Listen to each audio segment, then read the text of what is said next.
Hello friend, आप सभी का स्वागत है हमारे यूट्यूब चैनल एक्सपर्ट स्टडी में।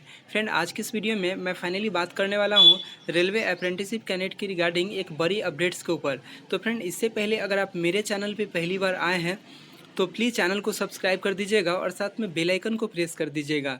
इससे क्या होगा फ्रेंड कि मैं जो भी इस तरह का अपडेट लाऊंगा आप तक नोटिफिकेशन आसानी से मिलता रहेगा।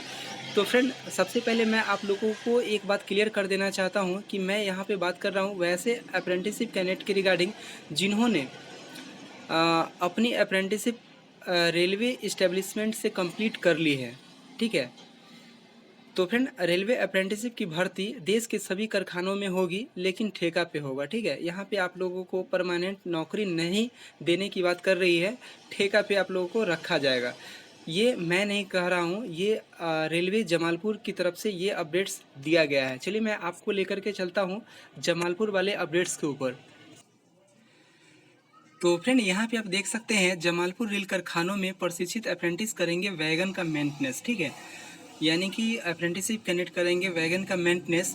और ये के राज जो कि जमालपुर मुंगेर से ये अपडेट्स दिए हैं। और यहाँ पे कहा जा रहा है फ्रेंड कि अब एशिया के पहले रेल कारखाने में ठेकेदारी प्रथा समाप्त होगी। यानी कि फ्रेंड, आप सभी को पता होगा कि रेलवे में बहुत सारे ऐसे लोग हैं जो कि ठेकेदार के थ्रू अभी भी काम कर रहे हैं और उन्हें सैलरी भी बहुत कम दिया जाता है। ठीक है। यानी कि 8,000 10,000 में लोगों से काम कराया जा रहा है और कराया जाता भी है। ठीक है। यहाँ यहाँ की विभिन्न शॉपों में प्रशिक्षित अप्रेंटिस काम करेंगे। तो यहाँ पे इन लोगों को हटा दिया जाएगा और यहाँ पे अप्रेंटिसशिप कैंडिडेट से काम करवाया जाएगा, ये इनका कहना है। रेलवे की ओर से इसकी कवायद शुरू कर दी गई है और रेलवे के द्वारा ये शुरू भी कर दी गई है। प्रशिक्षित अप्रेंटिस के आने से कारखाना में और गुणवत्तापूर्ण काम होगा।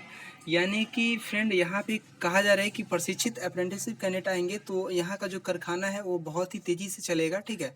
और भी मतलब गुणवत्तापूर्ण काम होगा, यानी कि क्वालिटी अच्छा होगा। ठीक है। ये कहा जा रहा है। तो फ्रेंड, एक साल तो पहले आप लोगों ने किसी वैगन कैरेज एंड वैगन में काम करके आया। ठीक है। अब फिर उसके बाद भी आप लोगों को यहाँ पे काम देना पड़ेगा, ये कहा जा रहा है। वैगन व इंजन आदि का रख रखाव सुरक्षित और बेहतर तरीके से होगा। कारखाने की विभिन्न शाखों में अभी लगभग 2200 निजी मजदूर काम कर रहे हैं। यानी कि अभी प्राइवेट लोगों की जो संख्या है यहाँ पे 2200 केवल और केवल एक शॉप पे है। ठीक है। पूरे जिले में प्रशिक्षित अप्रेंटिसों की संख्या लगभग 5500 है। और यहाँ पे टोटल अप्रेंटिसशिप की संख्या बताई जा रही है, जो कि केवल और केवल आई थिंक मुंगेर जिले की यहाँ पे बात किया जा रहा है कि 5500 अप्रेंटिसशिप कैंडिडेट यहाँ पे है। ये एक अप्रेंटिस का प्रशिक्षण लेने के बाद बेरोजगार बैठे हैं और ये लोग बेरोजगार बैठे हुए हैं। अब इन्हें रोजगार की आस जगी है। देखिए, यहाँ पे कोई भी अप्रेंटिसशिप कैंडिडेट अगर ट्रेनिंग लेने जाता है तो उनका मेन मकसद होता है जॉब का। ठीक है। तो यही कहा जा रहा है यहाँ पे कि अब इन्हें रोजगार की आस जगी है।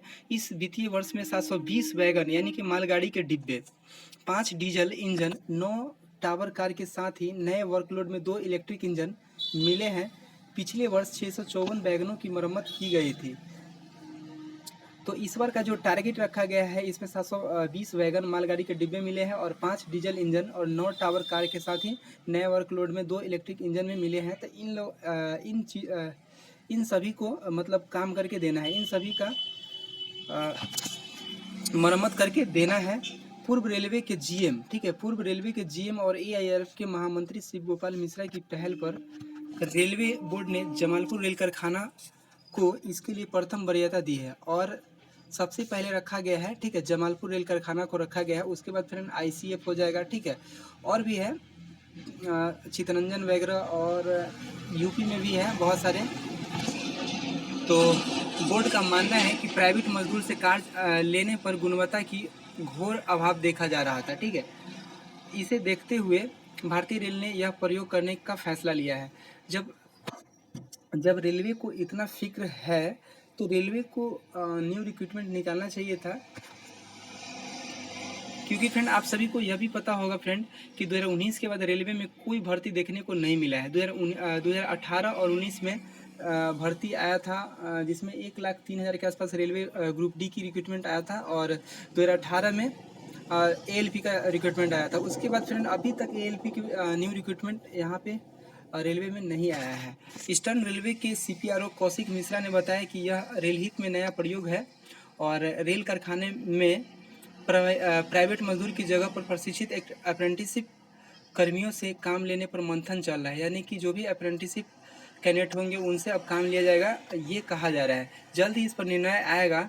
गुणवत्ता व सेफ्टी के मद्देनज़र इस महत्वपूर्ण फैसले से यहाँ न सिर्फ रोजगार का सृजन होगा बल्कि रेलवे से प्रशिक्षित एक अप्रेंटिस को कारीगरी दिखाने का मौका मिलेगा।